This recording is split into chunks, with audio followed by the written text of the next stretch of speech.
Sometimes the way a man is seated says more about us than it does about him. The airport was already buzzing at 7:42 a.m.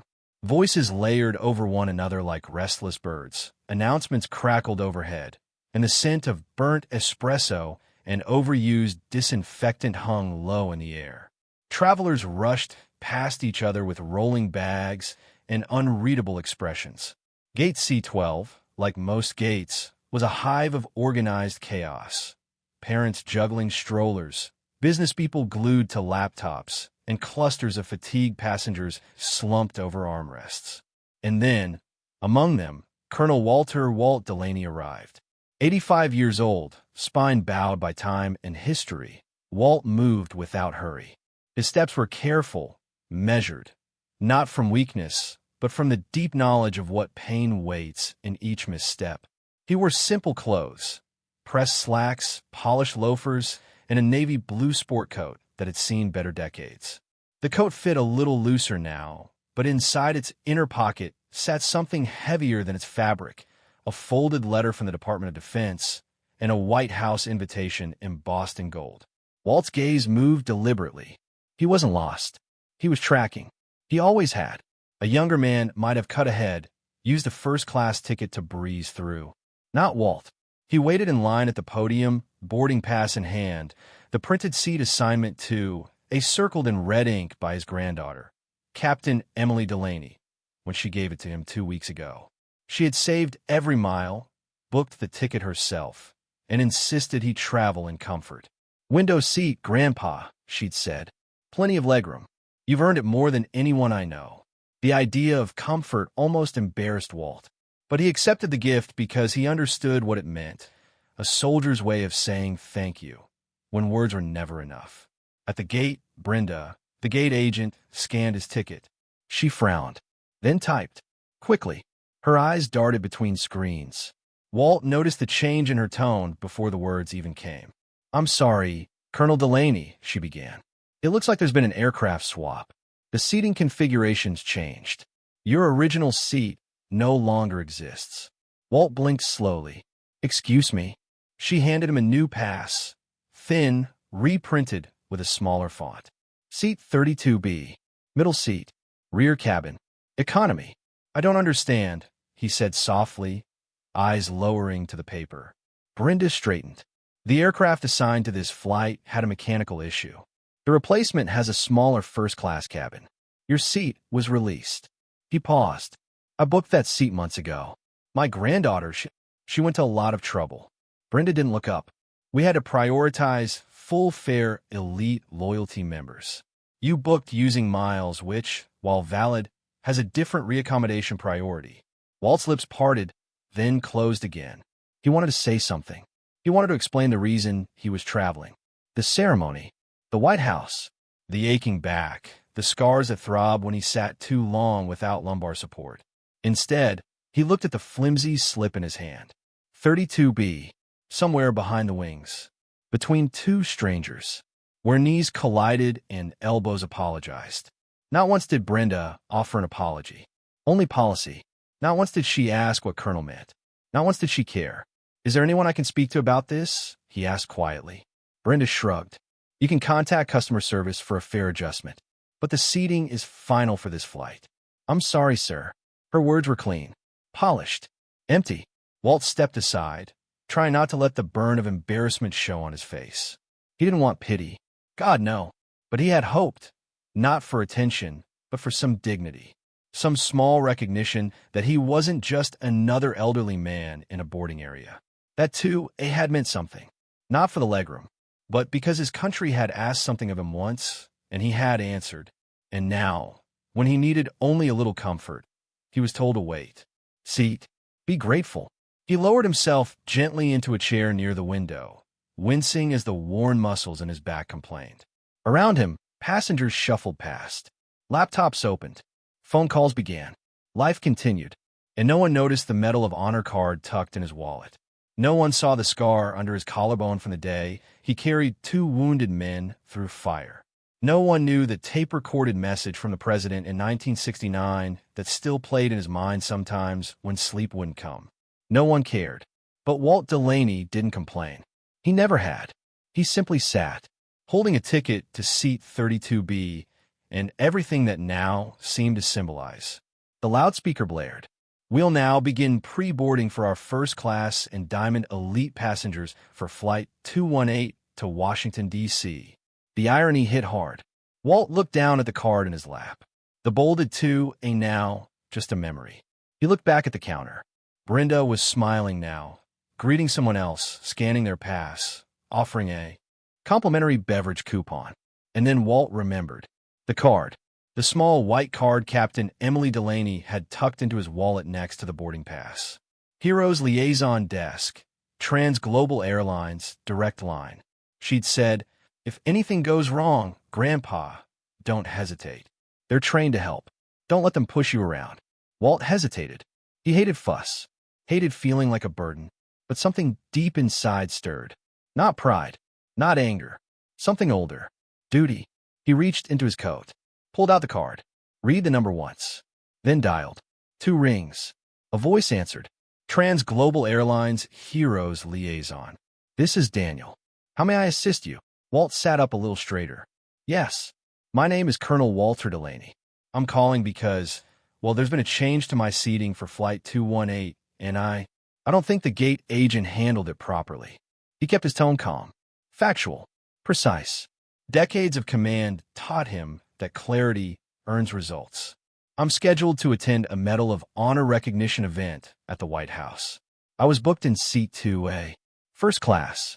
I've just been reassigned to 32B. No explanation beyond policy. I'm 85 years old. This trip matters to me." Daniel didn't interrupt. He didn't transfer the call. He listened. And when Walt finished, the response came crisp. "Colonel Delaney, thank you for your service. Please stay by the gate. Do not board the aircraft until further notice. I am escalating this to our executive operations team immediately. We will take care of this." Click. Walt sat in silence, not expecting much. Maybe it was a formality. Maybe it would be a kind voice and nothing more. But then, 8 minutes later, everything changed. Not gradually, not subtly, but suddenly.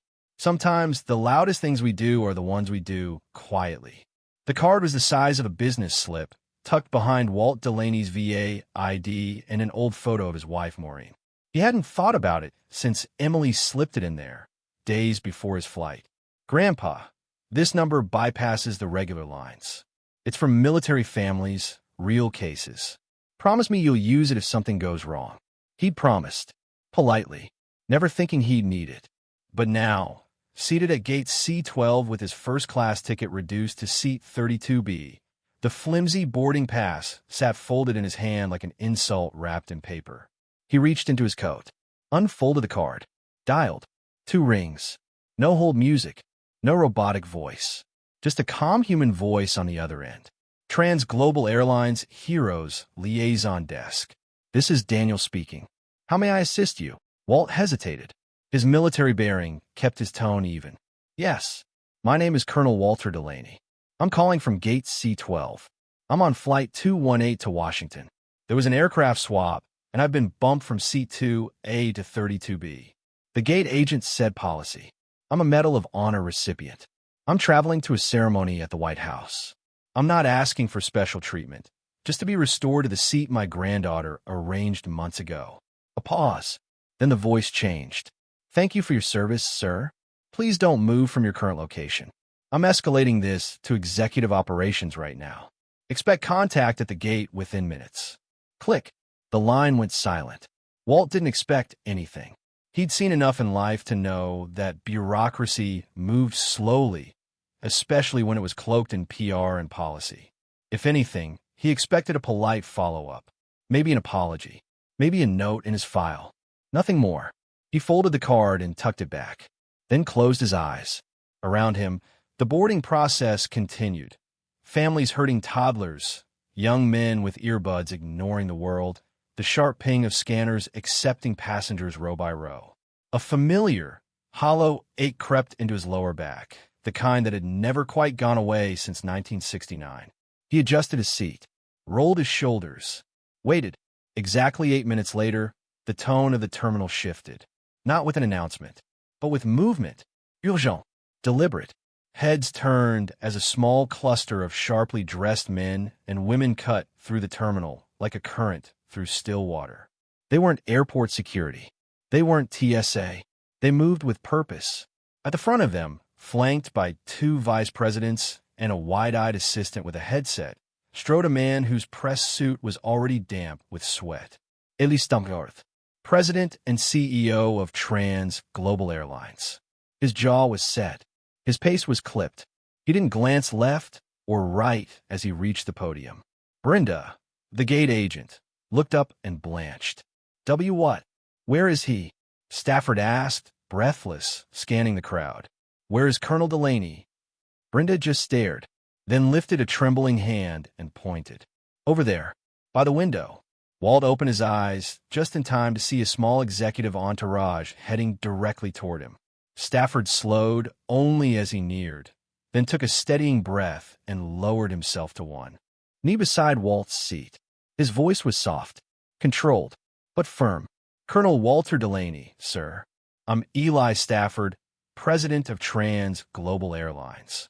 Walt blinked, surprised. Sir, Stafford continued, I'm here to offer you a direct and personal apology on behalf of every person in this company.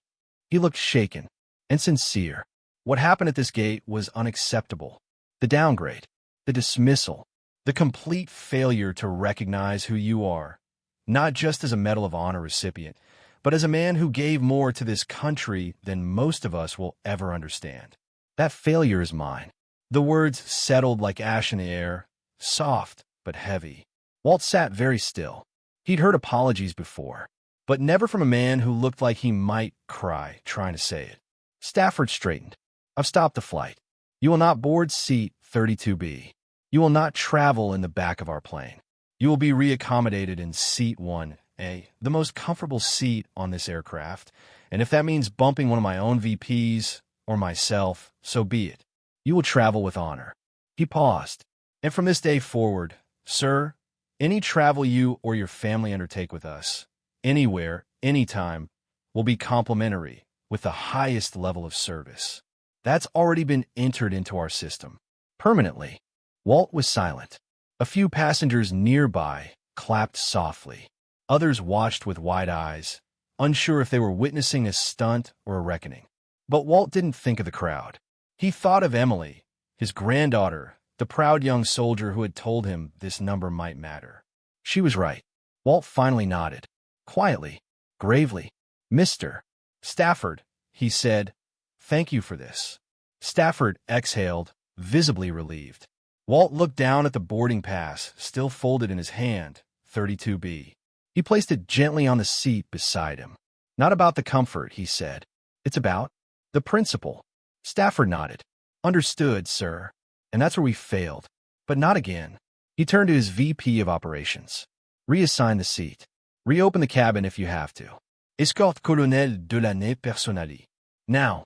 He then looked toward Brenda. The gate agent had gone pale. MS. Barker, he said coldly. We'll speak after this flight departs.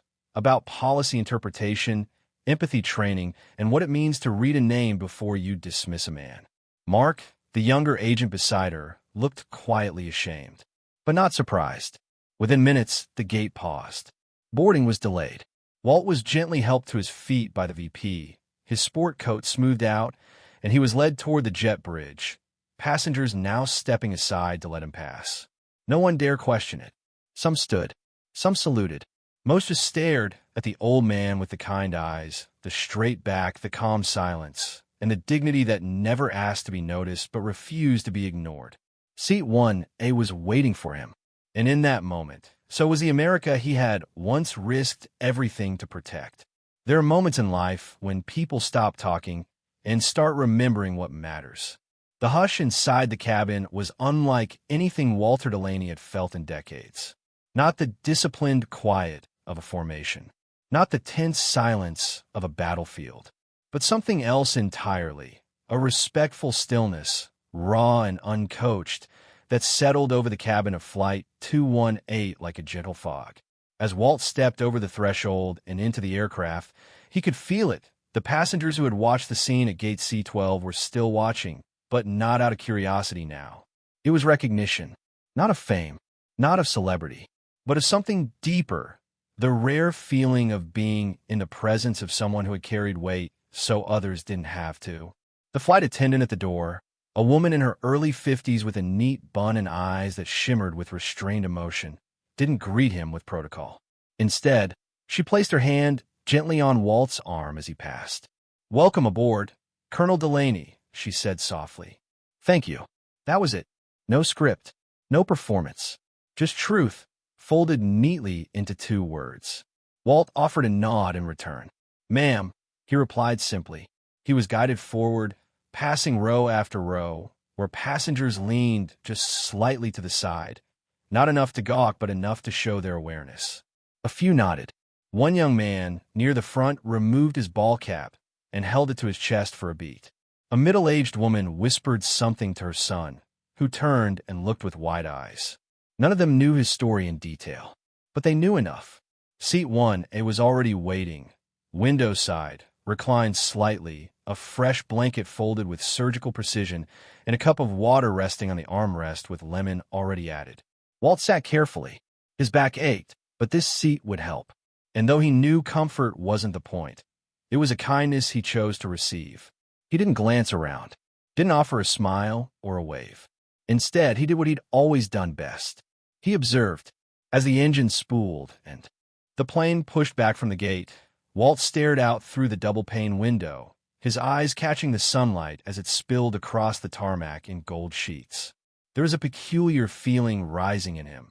Not pride, not satisfaction, but something older. Peace. Not because justice had been done, not because someone had corrected the record, but because, just for a moment, the world had remembered what it ought to stand for. The wheels lifted from the runway, and the vibration beneath his feet shifted into smooth ascent. A familiar feeling. A lift he hadn't felt since he'd been medevaced from Da Nang. Years ago, lying strapped down, morphine clouding the ceiling, wondering if he'd ever fly again. And here he was, 85, window seat, flying once more towards something greater than himself. Mid-flight, the lead flight attendant returned with coffee, black, 2 sugars, just as he liked. No small talk, just service with something more in her eyes than professionalism. Walt sipped slowly, the warmth tracing its way through his chest. He thought of Emily, the miles she had spent, the care she'd taken, the notes she'd tucked in with his itinerary. "Window seat, Grandpa. Quiet and safe. You deserve to rest." He had wanted to tell her everything. The gate, the treatment, the president of the airline, the applause. But somehow, the words didn't feel right. So when the plane reached cruising altitude and the Wi-Fi connected, he sent her a simple text. "Boarded fine. Small hiccup at the gate. Nothing to worry about. There's still good people out there. Love you." She replied within minutes. "Love you too. You're my hero." Walt smiled faintly. No medals needed. That one line meant more than most he'd ever received. Across the aisle, a man in his 40s leaned over during the flight. "Colonel," he said, voice low, "my father served in Korea. Didn't talk about it much. I just want to say what you've done matters. I hope you know that." Walt looked over. Eyes steady. "I do now," he said. The flight landed on time in Washington, D.C., taxiing to the gate under a pastel winter sky. But no one rushed to stand when the seatbelt light turned off. Not in the first few rows. They waited, watched, and when the time came, they let Walt stand first. No one said it aloud, but everyone knew. This wasn't about protocol. It was about a long-overdue gesture, one that couldn't be issued from a podium or printed on a boarding pass. As he stepped off the plane and onto the jet bridge, another uniformed airline employee waited with a wheelchair. Walt paused. "Thanks, but I'll walk."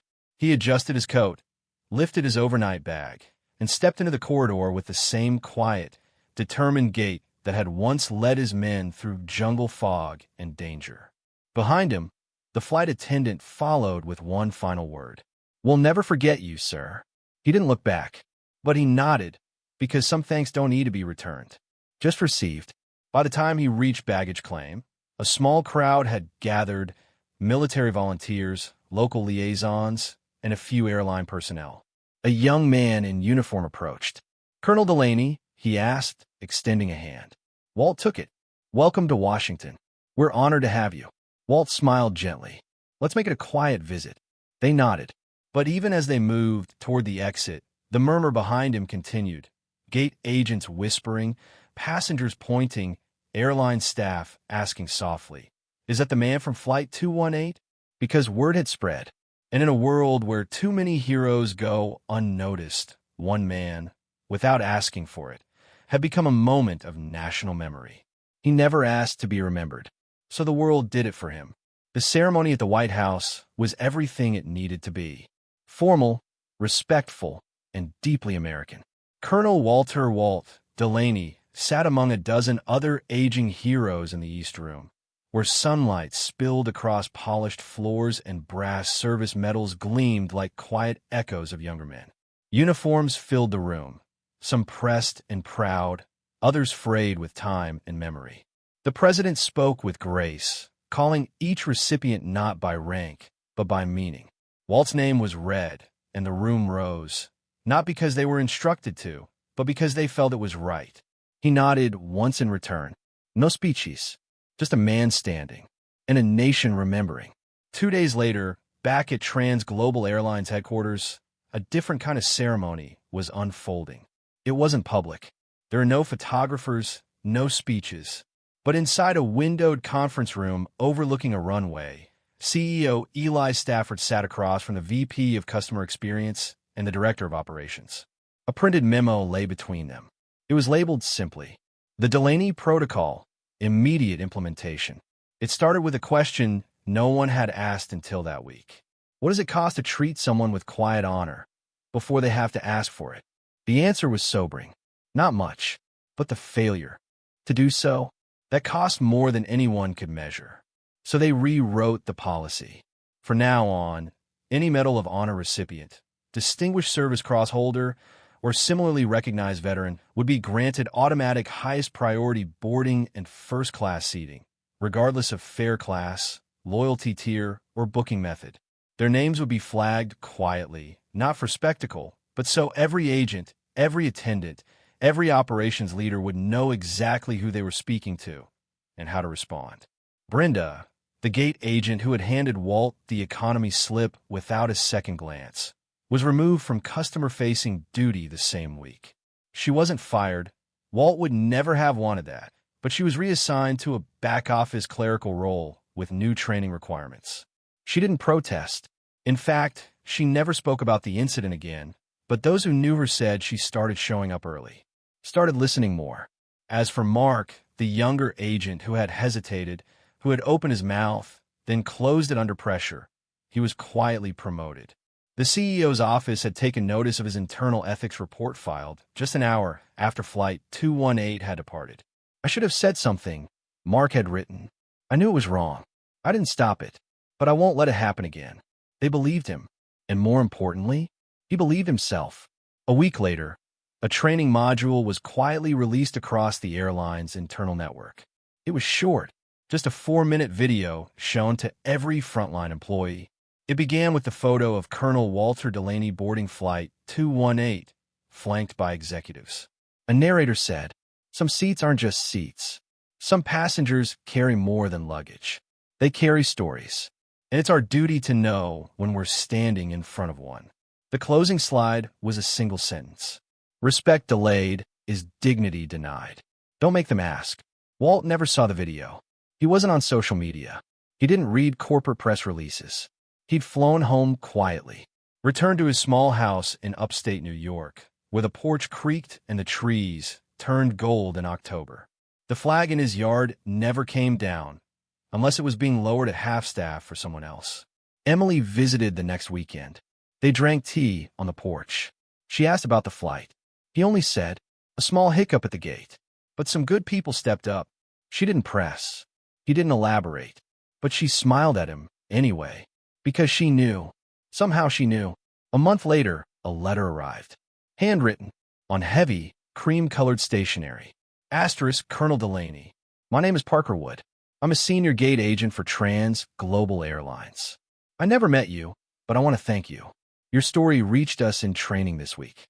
And I want you to know, today, a man came to my counter. Vietnam vet, traveling to Arlington for a friend's funeral. I remembered your story. I didn't wait for policy. I didn't wait for the system to notice him. I upgraded his seat, walked him to the gate myself, and called his son to let him know he'd landed safely. Because of you, you never raised your voice. But somehow we all heard you. Thank you. PW. Asterisk. Walt read it twice, then folded it gently, slipped it beside the Medal of Honor citation he hadn't looked at in years. The world never made a movie about Walt Delaney. There was no viral video, no news crew on his lawn, but his story kept moving, quietly, respectfully, like a current beneath the surface. Shared between veterans' posts and airline break rooms. Retold in whispered conversations between gate agents. Remembered in the sudden stillness of a boarding call when an old man walks slowly to the front. He became a reminder that in the rush of modern life, in the blur of upgrades and policies and metrics, we sometimes forget the weight of a single name. But not anymore, because now, at Global Airlines, whenever a gate agent sees a small note beside a booking that says, Delaney Protocol, first class acknowledgement required, they straighten their shoulders. They look up, and they say, Welcome, sir. We're honored to have you aboard. Because one man once sat silently in a plastic chair at gate C12 and reminded an entire company how to stand. In a world driven by algorithms, status tiers, and corporate policies, the story of Colonel Walter Walt Delaney reminds us that true value cannot be measured by points, purchase class, or profit margins. It's measured in character, sacrifice, and quiet dignity. Walt's experience at Gate C12 wasn't just about an airline mishap. It was a mirror held up to a society that too often forgets its living heroes unless they demand to be seen. But Walt never demanded. He didn't shout, protest, or call for attention. He simply stood, calm, respectful, and unshaken. And in doing so, he reminded everyone in that terminal what honor really looks like. In our daily lives, how often do we walk past people like Walt? A senior veteran at the grocery store. A quiet elder in the doctor's waiting room. A neighbor who once gave more than most will ever understand, now sitting alone on their porch. They don't wear their stories on their sleeves. They don't ask to be noticed. But like Walt, they carry a legacy in their silence. The lesson here is both simple and urgent. We must learn to recognize worth before it asks to be seen. Whether in customer service, in our communities, or within our families, the way we treat those who've paved the way says more about us than it does about them. That includes veterans, yes, but also retired teachers, widowed parents, blue-collar workers who gave their best years to build what we now enjoy.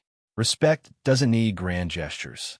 Sometimes it looks like giving up your seat, or slowing down long enough to listen, or simply addressing someone not by their transaction, but by their humanity. Walt's story also teaches us the importance of standing up, even quietly, when something isn't right. One phone call, made with composure and dignity, led to a change that impacted thousands. Not through outrage, but through principle. That a model we can all follow, at work, at home, and in public life. And finally, the most powerful part of the story may be this: Walt never told it. Others did, and that's the legacy we should all hope to leave. A life so consistent in quiet integrity that others feel compelled to speak on our behalf, long after we've stepped out of view. So the next time you see someone like Walt, don't just pass by. Look up, say thank you, offer a seat. Let your actions speak so they don't have to. Because in the end, the measure of a society isn't how it honors its loudest voices, but how it remembers those who served in silence.